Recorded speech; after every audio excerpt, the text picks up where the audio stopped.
Hai teman-teman, kembali lagi sama gue Putri di acara yang sangat spektakuler karena akan membahas sisi-sisi lain seorang ASN. Gimana lagi kalau bukan di Mohon Izin Bercerita. Mohon izin. Mohon izin.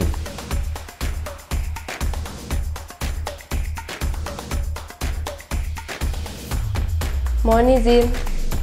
Mohon izin. Mohon izin. Mohon izin. Mohon izin. Mohon izin. Mohon izin. Mohon izin. Mohon izin. Mohon izin. Mohon Izin Bercerita. Hari ini gue seneng banget karena gue pakai baju yang sangat cerah, ceria, dan keren ini. Dan hari ini juga udah hadir nih orang yang ngasih gue baju ini. Langsung aja kita sambut dan kita ngobrol-ngobrol sama Mas Reza. Halo, Mas Reza, kenalan dulu dong sama teman-teman di rumah yang penasaran siapa sih Mas Reza ini? Oke. Halo, mohon izin bercerita. Nama saya Reza Febrian. Saya bertugas di Kecamatan Penjaringan di Sudin PPK UKM Jakarta Utara. Oke, kalau boleh tahu itu job desk-nya jadi apa tuh Mas? Ngapain pelayanannya? Saya sebagai Kasatpol di Kecamatan Penjaringan. Tugas Kasatpol tuh biasanya ngapain aja Mas? Kalau masyarakat perlu apa misalnya? Ya, banyak pelayanannya seperti kita untuk perusahaan berkooperasian, kegiatan-kegiatan UKM, pelatihan-pelatihan soft skill, hard skill, banyak sekali di Kecamatan Penjaringan, iya, di kecamatan-kecamatan. Salah satunya pelatihan itu juga ya buat apa kesejahteraan UMKM masyarakat Yes. Penjaringan. Yeah. Oke. Nah, jadi kan program Mohon Izin Bercerita ini program yang santai dan akan membahas sisi-sisi di luar kedinasan. Oke. Supaya santai, gimana kalau Mas Reza ganti baju dulu nih? Oke. Jangan pakai baju dinas, oke? Oke. Wah, udah keren banget nih. Udah ganti outfit yang kece banget. Lihat bajunya keren juga Mas Reza. Langsung aja deh kalau gitu. Saya mau kasih tahu Mas Reza nih Mas. Nanti kalau saya tanya pertanyaan pertama, Mas Reza harus jawab dulu mohon izin bercerita. Kayak Oke. gitu ya. Langsung aja deh kalau gitu saya tanya nih. Ini brand siapa Mas yang Mas Reza pakai? Oke, mohon izin bercerita. Ini salah satu brand clothing yang saya punya. Ini Milestone. Oke. Kalau yang saya pakai? Ini River Supply. Oke. Boleh ceritain nggak Mas, kenapa sih berpikiran untuk bikin clothing line? Clothing line ini kenapa awalnya sih 2016 itu saya belum di 2016 itu saya coba-coba aja isengnya karena sering ikut event ngeliat acara Jackpot, kayaknya tuh animo pengunjung masyarakat tuh tinggi banget terhadap brand fashion ya. Jadi saya coba-coba waktu itu. Kebetulan salah satu pengurus eventnya itu teman saya. Oh, Jadi awalnya gitu, coba-coba iseng. jadi lahirlah dua clothing Pertama brand ini. Riven ini, yang pertama Oh, ini. ini pertama ini dulu Iya. guys. Baru keluar brand ini. Iya. Oke. Oh, kalau teman-teman penasaran mau lihat langsung aja kita cek Instagramnya dari River Supply. Nah, ini keren banget. Followersnya juga udah lumayan ya Mas. Iya. Boleh lihat ke bawah-bawah. Wah, itu desainnya keren-keren juga ya. Itu Mas Reza sendiri yang desain atau hire desainer Mas? Kalau untuk desain itu saya hire designer. Tapi tetap dari supervisi Mas Reza juga ya? Iya. Berarti ini seleranya lo banget nih? Sebenarnya saya tuh untuk launching desain-desain terbaru tuh saya testing juga, Mbak. Karena oke, dari oke. misalkan saya coba launching 10 produk itu nggak semuanya winning. Saya sebutnya winning product gitu. Oke. Gitu. Salah satu yang winning berarti ini yang akhirnya ditaruh di Instagram ini? Nggak juga. Kalau untuk lebih ngelihat winning produknya saya ada di marketplace juga. Oh, Gitu. oke. Kalau ini sebagai katalog aja. Oh, ini katalog Iya. biar masyarakat bisa lihat-lihat juga ya? Iya. Kalau gitu kita lihat brand satunya lagi, Milestones. Iya. Nah, ini bedanya apa Mas sama brand yang sebelumnya? Kalau River itu lebih ke casual. Casual, kalau ini streetwear. Jadi saya lebih ke kaos-kaos ya. Oke. Kalau di Milestone ini. Keren juga, ini desainnya juga berarti di bawah supervisi lu juga, selera Iya. lo banget juga? Iya. Oke. Keren banget ya. Kalau boleh tahu Mas, ini kenapa dikasih nama River Supply sama Milestones? Idenya dari mana tuh? Yang enak saya cari merek tuh yang mudah diingat gitu loh, Mbak. Oh, oke. Kalau River itu ada unsur nama saya juga. Oh gitu? Iya. Apa tuh? Itu singkatan Mas ya? Saya kan nama saya Reza Febrian. Oh, oke. Jadi ada ininya. Oke. Itu kayak nama itu password wifi saya. Oh. Singkatan keluarga saya serumah. Iya. Kayak gitu. Kalau Milestone Mas? Milestone ini ya apa ya, lebih diucapin lebih enak gitu ya. Milestones gitu ya, kayak Iya. kekinian banget ya, gampang Iya. diingat. Oke. Nah, langsung aja deh saya mau tanya lagi Ya. nih. Produk yang dijual berarti memang khusus aparel ya kalau orang sebutnya? Yes. Itu betul. aja? Ya. Fokus ke situ? Yap. Oke, kalau range harganya? Kalau untuk Reefern itu juga saya ada kemarin baru meluncurkan kaos basic itu start from 49. Paling mahalnya itu saya di Reefern itu jeans di 249. Jeans itu berarti kemeja atau celana? Jaket jeans. Oh, jaket Iya. jeans. Oke. Nah, itu yang ngebedain clothing line punya Mas Reza sama yang lain apa? Sebenarnya sih sama-sama aja ya. Jadi Oke, cuman oke. saya lebih banyak varian aja gitu. Kalau di Reefern kan macam-macam tuh, ada jaket, ada celana chinos, ada cargo, kaos juga ada sebagai untuk apa namanya pilihan opsi. Ya. Variannya emang banyak banget tadi kalau Iya. saya lihat ya Mas. Nah, itu kan dari banyaknya desain itu inspirasinya dari mana tuh Mas? Kayak quotes-quotesnya atau grafiknya segala macam. Saya ada beberapa brand dari luar atau di brand lokal yang artinya saya ATM lah, saya amati, tiru, saya modifikasi. Karena kan kalau untuk duplikasi jelas nggak boleh ya. Betul. Plagiat jatuhnya Iya, gitu ya betul. Mas. Oke. Nah, berarti kalau kan ada 2 brand nih Mas. Iya. Itu apakah punya target market yang berbeda atau tetap sama anak muda? Segmen targetnya berbeda. Tapi di bicara fashion itu punya karakteristik unik. Jadi sama-sama fashion, tapi dia punya apa ya? Di Milestone itu juga berbeda dengan saya sebutnya apa ya? Berbeda dengan Milestone, karena Milestone itu outfitnya lebih santai, kalau ini lebih sedikit formal. Nggak formal, cuma sedikit formal. Oke, berarti maksudnya beda brand, beda segmentasi target Yes, juga ya, karena beda. karakteristik pembelinya beda. Betul. Oke. Nah, kalau kita lihat tadi kan nih followers IG-nya udah banyak banget ya. Ya. Sedangkan bisnis ini baru mulai di tahun Kalau untuk merambah ke online-nya itu saya mulai start 2018 di Reefern. Tapi itu masih organik, belum pakai ads. Oke, itu pertama kali. Iya. Nah, dari pertama kali mulai sampai sekarang, itu gimana sih Mas caranya ngumpulin followers atau pembeli sebanyak itu? Ya, kalau seperti biasa aja kita kan itu saya masukin bukan ke personal ya, jadi ke bisnis. Jadi saya posting. Kalau dulu mungkin algoritma Instagram tuh masih yang nggak seketat sekarang. Kalau sekarang tuh kalau untuk mencapai followers seperti itu kita mesti nge-ads untuk Betul. interaksinya lebih tinggi kayak Oke. ke audiensnya gitu. Nah, itu cara pertama kali daftar ads gimana? Misalnya saya mau mulai clothing brand kayak Mas Reza nih, Oke. terus saya baru mau mulai ngiklan. Nah, itu hal pertama gimana caranya Mas? Ya pertama siapkan dulu Instagramnya, mesti punya akun Facebook untuk sebagai meta bisnis suite-nya. Jadi bikin fanspage-nya segala macam itu mesti disiapkan dulu gitu. Oke, berarti Facebook juga tetap penting ya maksudnya zaman sekarang ini? Saya menjalankan iklan itu dari Facebook justru, jadi terintegrasi ke Instagram. Oh iya, nah kalau ini sejak kapan Mas Reza belajarnya? Maksudnya kayak pertama kali mempelajari. Mas Reza ini kan generasi 80-an berarti ya? 80. Generasi 80-an kan maksudnya tidak terlalu familiar dengan internet, apalagi ads-ads kayak gitu segala macam. Nah itu mulainya dan belajarnya gimana Mas? Kalau awalnya itu di Reefern itu di 2019 itu saya kenal sama, karena sering ikut event dulu ada nama Jaktot, kalau sekarang masih ada juga. Oke. Itu ngobrol sama pebisnis clothingan, ngobrol, lu udah pakai online belum? Saya bilang belum, saya cuma ikut event-event aja, tapi tur nasional ya. Terus saya coba pakai konsultan ads, waktu itu konsultannya dari Bandung, sampai akhirnya tuh 2020 pandemi. Awal pandemi itu bisnis drop. Jadi saya terpaksa efisiensi, artinya tuh saya rampingin tuh struktur bisnis saya, mulai dari tukang packingnya, tukang gudangnya. Jadi saya cut juga mau nggak mau, karena kan drop kan bisnis. Nah dari situ saya kurang lebihnya waktu 2019 itu saya tahu metodenya seperti apa sih, funnel bisnisnya seperti itu. Cuma saya untuk implementasi ads saya belum tahu. Sampai akhirnya saya 2020 saya ikut kelas waktu itu. Oh ikut kelas berarti ya? Yes. Itu kelasnya online berarti Mas? Online, karena kan waktu itu nggak ada tatap muka kan. Pandemi pakai- juga ya, Iya, berarti pandemi. salah satu yang terdampak, Mas Reza ini juga salah satu yang terdampak ya? Iya. Kayak gitu. Nah kalau produk-produk Mas Reza ini gimana sih Mas cara mempertahankannya di pasar? Mengingat kan banyak nih kayak produk-produk yang dari luar negeri, brand-brand dari luar negeri yang ada di mall-mall kayak gitu-gitu. Itu saya selalu update untuk produk. Oke. Karena kan ada fasenya ya setiap produk gitu. Jadi ya lihat aja di kompetitor saya, dia launch produk apa, saya ikutin.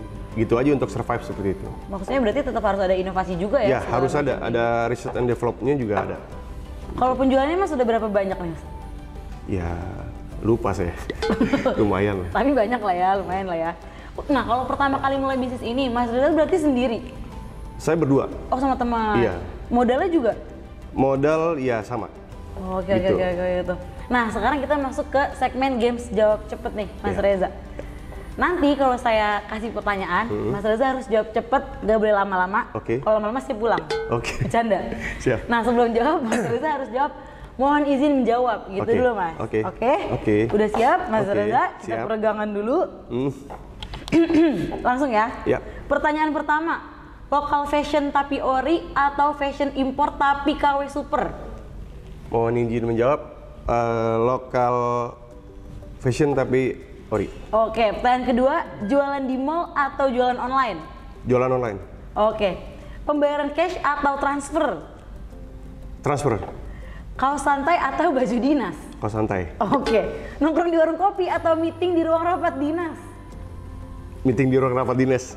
Tapi nggak apa-apa kalau mau jawab nongkrong di warung kopi. Terakhir, pertanyaan terakhir. Ya. Wira swasta atau PNS? PNS. PNS, oke. Kenapa Mas kok pilih PNS, Mas? Kan jadi wira swasta lumayan. Ya, saya jadi PNS tapi bisa berwira swasta juga. Oke, kenapa harus memilih? Ya, harus memilih. Oke. Nah, sekarang saya mau tanya nih, Mas Reza. Siap. Kan pakai outfit udah keren-keren banget. Ya. Kita mau tanya berapa harga outfit lo? Boleh jelasin nggak Mas Reza? Nih dari ujung kepala sampai ujung kaki. Ya, kalau saya sih orangnya senangnya simpel aja Mbak ya, Oke, nggak terlalu ini. Saya seneng juga pakai produk sendiri. Ini harga kaosnya cuman berapa nih? 69.000. 69.000? Iya. Oke, dan bisa dijumpai di marketplace? Ada semua ready. Oke. Kalau celananya? Ini 109. 109? Iya. Brand lokal juga? Brand lokal juga. Sepatunya?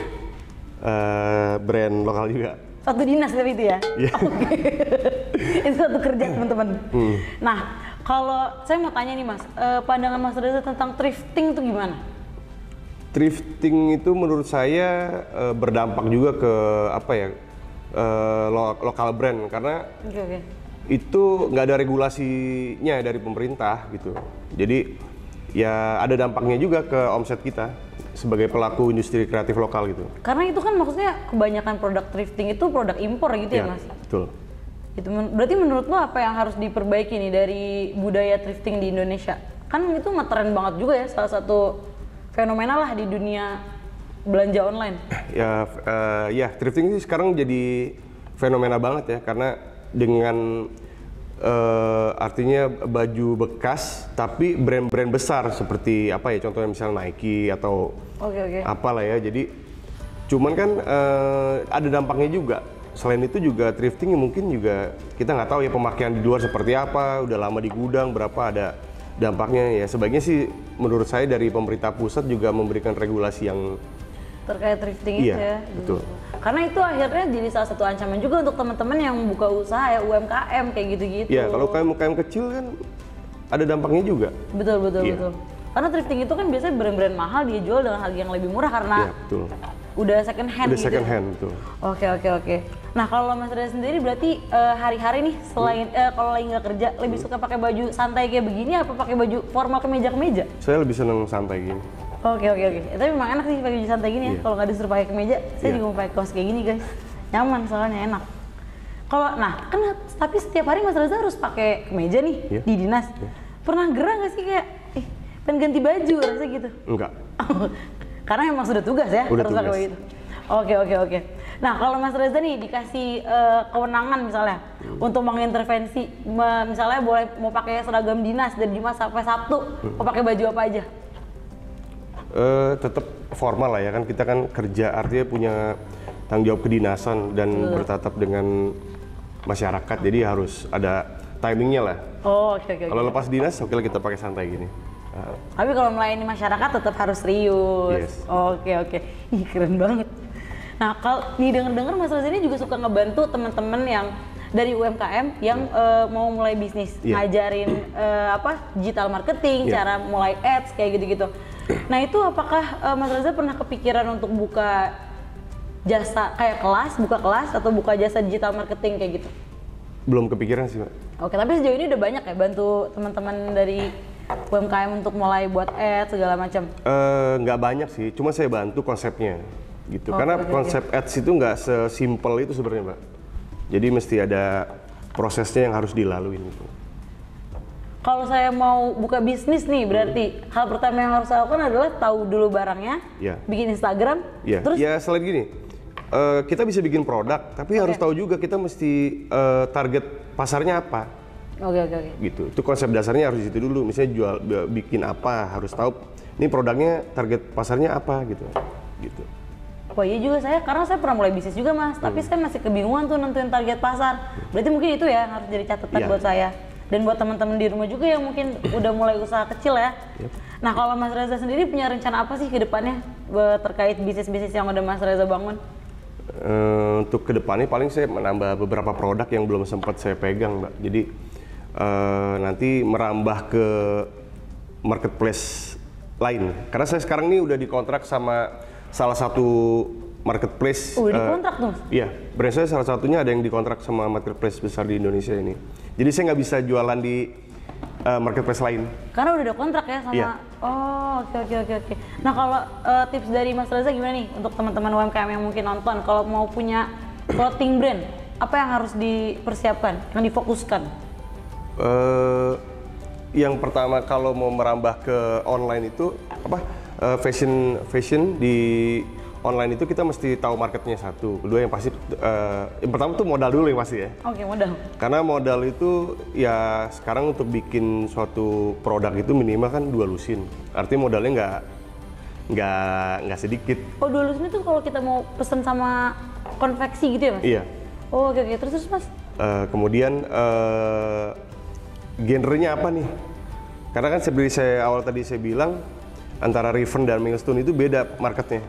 Itu mesti tahu, terus mesti riset pasarnya juga.